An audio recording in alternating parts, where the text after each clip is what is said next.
बंदरों की टोली। एक जंगल में बंदरों की एक टोली रहती थी। इस टोली में दो बच्चे भी थे जो बहुत ज्यादा शरारती थे। इनके माँ बाप भी उनकी शरारतों से तंग आ गए थे। इसी जंगल में एक नन्हा जिराफ भी रहता था। वो बहुत ही सीधा साधा और भोला भाला बच्चा था।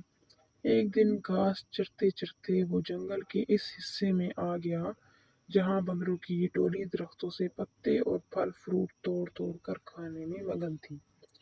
दोनों छोटे शरारती बंदरों ने जिराफ को देखा तो उन्हें हैरत होने लगी, क्योंकि इन बच्चों ने कभी ऐसा कोई जानवर ही नहीं देखा था। बंदर के एक बच्चे ने कहा, अरे देखो तो, कितना अजीब व गरीब जानवर है, आओ इसे छेड़ते हैं। दोनों बंदर कूदते पलांगते इस दरख्त पर पहुंच गए जिसके नीचे खड़े होकर जिराफ पत्ते खा रहा था। इस दरख्त की एक शाख पर बैठकर दोनों ने जिराफ से कहा, ए लंबू, तुम्हारा नाम क्या है? जिराफ ने बड़ी नरमी से कहा, मैं जिराफ हूँ, क्या मुझसे दोस्ती करोगे? तुम लोगों के नाम क्या हैं? दोनों बंदर शरारत से खिलखिलाकर हंस पड़े और कहने लगे कि तुमसे हम क्यों दोस्ती करने लगे? कितने बदसूरत हो तुम, मीनार की जैसी गर्दन है और सीढ़ी की जैसे पैर। हमें नहीं करनी ऐसे बेढंगे जानवर से कोई दोस्ती। इतना कहकर दोनों बंदर जिराफ को छिड़ाने लगे। एक बंदर ने दरख्त से एक पका हुआ फल तोड़कर जिराफ पर फेंक मारा। फल जिराफ के मुंह पर लगकर फूट गया और इसका रस और गूदा जिराफ के चेहरे पर फैल गया। ये देखकर दोनों बंदर कहका मारकर हंसने लगे और कूदते पलांगते वहां से भाग गए। जिराफ बेचारा रुहासा मुंह लटकाते वहां से चला गया। एक दिन दोनों शरारती बंदरों ने ये तय किया कि वो जंगल में खूब दूर तक अकेले घूमने के लिए चलेंगे। सुबह सुबह जब बाकी बंदर सो रहे थे, ये दोनों शरारती बंदर चुपके से निकल पड़े। कुछ ही देर में वो बंदरों की टोली बहुत दूर निकल गए। जब उन्हें जोरों की भूख लगी तो उन्होंने पेड़ की पत्तियां और फ्रूट खा लिए। उन्हें इस तरह घूमने फिरने और मौज मस्ती करने में बहुत मजा आ रहा था। दोपहर हो चली थी और दोनों गर्मी से बचने के लिए दरख्त की हरी भरी शाखों पर जा बैठे। इस दरख्त के नीचे एक शेर आराम कर रहा था। पेड़ के आसपास एक बहुत बड़ा हरा भरा मैदान था। मैदान के किनारे एक नदी बह रही थी। बंदर इसी सुहाने मंजर में ऐसे खो गए कि उन्हें इस बात का एहसास ही न हुआ कि यहाँ एक शेर भी मौजूद है। लेकिन जब शेर अपने चेहरे पर बैठी हुई मक्खियों को उड़ाने के लिए घबराया तो बंदर ने शेर को देख लिया। शेर को देखते ही वो बुरी तरह डर गए। कुछ ही देर बाद उन्हें ये महसूस हुआ कि हम दरख्त के ऊपर महफूज हैं, चूंकि इनके अंदर शरारत कूट कूट कर भरी थी, इसलिए यहाँ भी उन्हें शरारत सूझने लगी। उन दोनों शरारती बंदरों ने आंखों ही आंखों में इशारा किया और दरख्त का एक फल तोड़कर नीचे गिरा दिया। फल सीधे शेर की नाक पर गिरा। शेर ने गुस्से से दहाड़ते हुए इधर उधर देखा। जब उसने ऊपर की तरफ देखा तो उसकी नजर बंदरों पर पड़ी। बंदर खी खी करके हंस रहे थे, लेकिन वो ज्यादा देर तक हंस ना सके क्योंकि शेर आपे से बाहर हो रहा था। इसने गरजदार आवाज में दहाड़ते हुए कहा, क्या तुम्हें मालूम नहीं मैं इस जंगल का राजा हूँ? फौरन इस दरख्त से नीचे उतरो, मैं तुम दोनों को खाकर इस गुस्ताखी की सजा दूंगा। बंदरों को फिर हंसी आ गई, लेकिन यकीन था उन्हें कि हम दरख्त पर महफूज हैं।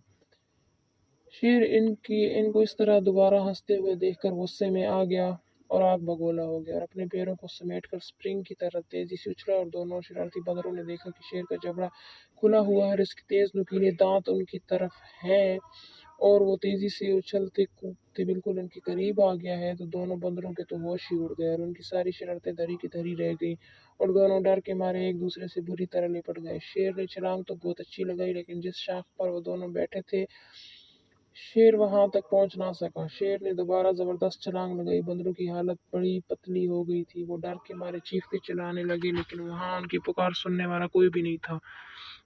वो तो अपनी टोली और माँ बाप की इजाजत के बगैर भाग कर आए थे। इस दरख्त के आसपास कोई दूसरा दरख्त भी नहीं था कि वो छलांग लगाकर इस पर चढ़ जाते, और ना ही इस दरख्त पर कि जिस पर वो दोनों बैठे थे ऊंचाई की तरफ कोई मजबूत शाख थी जिस पर जाकर बैठ सकते। यूं समझ लें कि वो शरारती और नाफरमान बंदर आज बुरी तरह फंस गए थे। वो इस हालत में थे कि उन्हें कुछ सुझाई नहीं दे रहा था कि जगह जाके उनके कानों में धीमे से आवाज आई, घबराओ मत, मैं तुम दोनों को यहाँ से निकाल ले जाऊंगा। चुपके से मेरी गर्दन के सहारे मेरी पीठ पर उतर आओ। वो क्या देखते हैं कि इनके ठीक ऊपर पत्तों के दरख्तों के दरमियान उस जिराफ का सर है।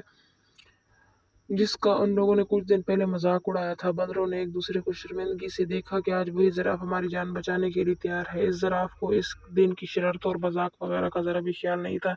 دونوں بندروں نے اپنی نگاہیں نیچی کر لی۔ زراف نے کہا، میری دوستو جلدی کرو، اگر شیر نے مجھے دیکھ لیا تو ہم تینوں کو کھا جائے گا۔ بندر اب ڈرتے ڈرتے زراف کی گردن پر پھسلتے ہوئے اس کی پیٹھ پر سوار ہو کر زرافوں نے لیے ہوئے تیز رفتاری سے وہاں سے کھسک گیا۔ شیر کو پہلے تو پتہ نہیں چلا کہ کیا ماجرا ہے، لیکن جب اس نے زراف کی پیٹھ پر سوار دونوں بندروں کو بھاگتے نکلتے ہوئے دیکھا تو اس نے دوڑتے ہوئے ان کا پیچھا کیا۔ بندروں نے پیچھا کرتے ہوئے شیر کو دیکھا تو ان کی جان نکلنے لگی اور وہ بری طرح چیخنے چلانے لگے۔ شیر پوری قوت کے ساتھ بندروں کو پکڑنے کے لیے دوڑ رہا تھا اور غرائے جا رہا تھا۔ زراف نے بندروں کو سمجھایا کہ ڈرنے کی کوئی بات نہیں، اب دونوں محفوظ ہیں، شیر مجھے کبھی نہیں پکڑ سکتا۔ اور سچ مچ ہوا بھی ایسا ہی کہ زراف نے شیر کو کافی پیچھے چھوڑ دیا تھا۔ ایک محفوظ جگہ پر پہنچ کر زراف رک گیا۔ بندر چھلانگ لگا کر اس کی پیٹھ سے نیچے اتر گئے۔ تب زراف نے ان دونوں سے کہا، اس دن تم دونوں نے میری لمبی گردن اور میری ٹانگوں کا بہت مذاق اڑایا تھا، نہ آج دیکھ لیا، نہ انہی کی وجہ سے تم لوگوں کی جان بچ سکی ہے۔ لمبی گردن کی وجہ سے تم دونوں کو دور سے دیکھ سکا اور درخت سے تم کو اتار سکا، اور لمبی ٹانگوں کی وجہ سے تیز دوڑ سکا۔ بندر اس پر کیا کہہ سکتے تھے۔ دونوں نے شرم کے مارے اپنی اپنی گردن نیچ جھکا لی اور خاموش رہے۔ ان کی یہ حالت اور خاموشی شرمندگی دیکھ کر زراف نے ہنستے ہوئے خود کہا کہ چلو چھوڑو، ان باتوں کو بھول جاؤ، پچھلے قصے کو، آج سے ہم دونوں میرے دوست بن کر میرے ساتھ روزانہ کھیلو گے نا۔ زراف کی یہ بھلائی دیکھ کر دونوں شرارتی بندروں کو اپنی حرکتوں پر سخت غصہ آنے لگا کہ انہوں نے اتنے اچھے اور پیارے زراف کو کیوں ستایا تھا اور اس کا مذاق کیوں اڑایا تھا۔ ان دونوں نے اسی وقت زراف سے معافی مانگی۔ زراف نے کہا، دوستو معافی کی کوئی ضرورت نہیں ہے۔ اتنے بڑے دل والے زراف کی یہ باتیں سن کر ان دونوں شرارتی بندروں نے فیصلہ کر لیا کہ آج کے بعد سے وہ کسی کو نہیں ستائیں گے اور کسی کا مذاق نہیں اڑائیں گے۔